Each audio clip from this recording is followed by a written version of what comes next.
assorted ECU, Nissan ECCS, ito Lanza 4G13 Fi. Ito yung mga code nyo, no? Ito naman sa Nissan ECCS. Then ito sa Mazda Gen 2.5, Gen 2 323 2.5.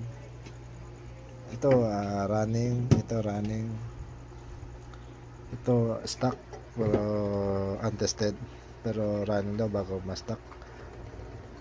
Then meron pa tayo bukas ng Honda Accord Matic 2002 model. Hanapin natin yung nandun sa bodega, tsaka isang Nissan GX din nasama sa video.